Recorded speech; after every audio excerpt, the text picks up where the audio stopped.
Hello my friend, and welcome to my chef Razib. I hope that you are well.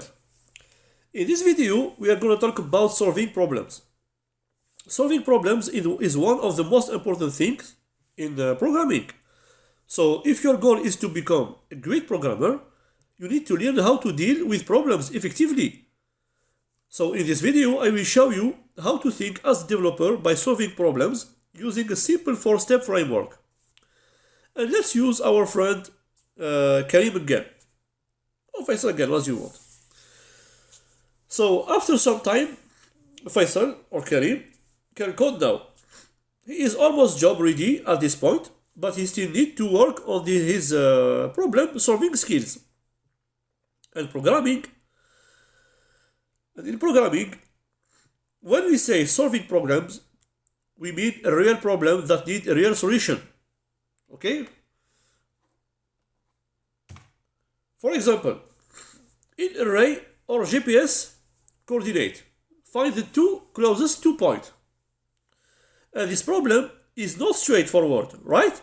There are a lot of steps involved in solving this. As we need a way to effectively solve problems like this one, or even a way more complex one, so problem solving does not mean to fix coding mistakes or bugs. Alright. Anyway, whenever Karim encounters a problem that he needs to solve, he usually just jump at the problem without much thinking. He also implements his solutions in an unstructured way, without much of logical approach. This makes him stressed out when things don't work right away. Another problem that Karim has is that he is too prude to research when he does know how to come up with his own solution. So all of this is not effective at all and makes Karim waste a lot of time. Now, the first fix to this is to always stay calm and slow down and not just jump at a solution without having a plan. Also, when solving problems, you need to be in a mindset of taking a logical and rational approach. After all, programming is just logic. Alright? Then, when you are in the right mindset, just use my 4-step framework to solve the problem at hand.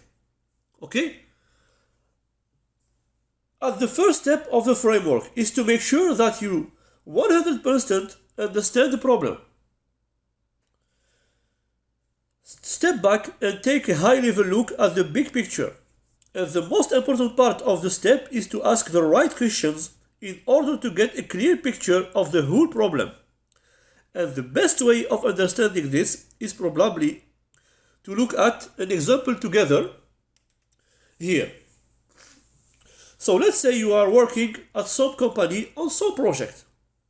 And then when your project manager comes and tells you, we need a function that reverse whatever we pass into it. And that's all you know about the problem. But do you understand it 100%?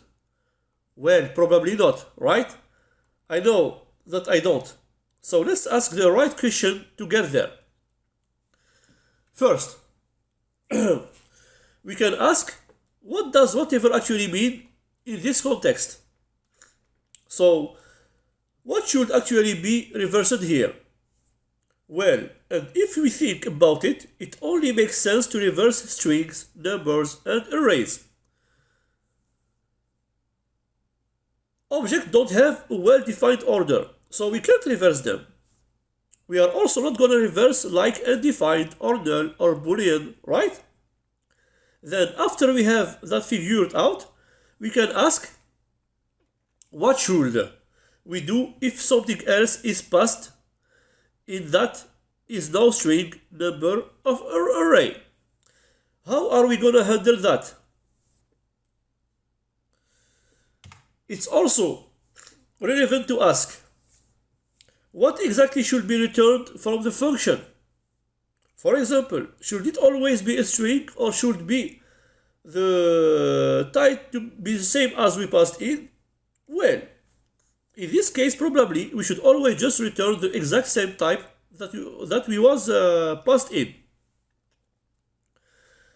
Also, we can start to ask more solution-oriented questions, like how to recognize whether the argument is a number, a string, or an array. So these are just some of the questions that we can ask here. I am sure there are more, but this should already give us a way more clear picture of this problem.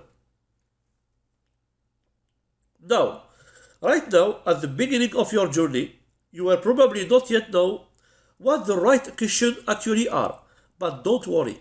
This will come with the time and practice, I promise you. The next step is probably the most important one, which is the divide and conquer strategy. Divide and conquer means to break up the big problem into as many small problems as possible, because the small problems are then a lot easier to solve. And this also ties in with the previous step, because by dividing the problem into sub-problems, you also take the big problem apart until you understand it exactly. So, based on the previous step, if you want to break down this problem, we could define a couple of sub-problems. First, we need to check if the argument is a number, a string, or an array. And this is in fact a small sub-problem, right? So now, just solve this one in isolation and then move on. The next sub-problem is to implement reversing a number, then implement reversing a string, and then implement reversing an array, so that we are ready to deal whatever is pasted into the function. Finally, we then also need, of course, to reverse the value. So these are our sub-problems, and they kind of look like a task list that we now need to go ahead and implement. And this is great because it makes our work so much easier now.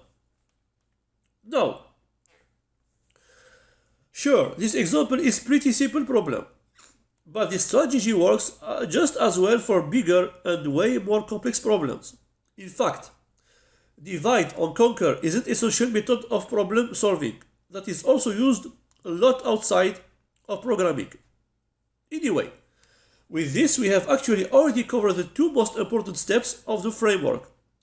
But now, let's say that we actually do not know how to implement one of these sub-problems. Well, in that case, we should not be afraid of doing as much research as we have to. Now, of course, we should always first try to implement a sub-problem on our own using our own coding abilities.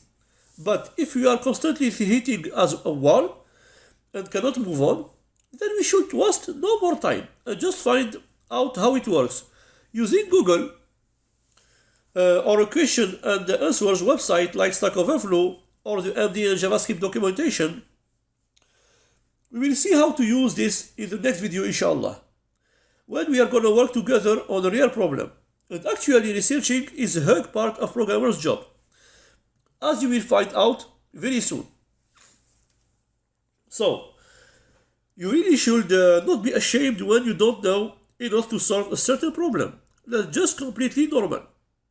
Now, in this case, some questions that we could Google are how to check if a value is a number or an array or string in JavaScript, or we could Google how to reverse a number or a string or an array in JavaScript, okay? And again, we will do this in the next video, inshallah, on a real problem together. Finally, in case we are trying to solve bigger problems, we should put all the previous steps together and write some so-called pseudocode before writing the actual code. And pseudocode is simply an informal description of the actual code that we are going to write. So it's like code for humans to understand, not computers. For our example, the pseudocode may look like something like this. So you see we use some structures of programming language, but this is clearly not JavaScript, right? And there are no real rules on how to write pseudocode either. You just write so that you understand it yourself or other people on your team. So in this example, we just start by naming the function as a reverse, and then we basically pass in a value. Then we say that if the type of the value is not string, and not a number, and not an array, then simply return the value back. And that's because, as we defined previously, we only want this function to work for strings or for numbers or for array. And again, you can clearly see that is not any value JavaScript at all. But anyway, if the type of the value pass this initial test, then we say if the value is a string, then reverse the string. If the value is a number, then reverse the number. And if the value is an array, then simply reverse the array. And then at the end, we want to return the reversed value. Okay?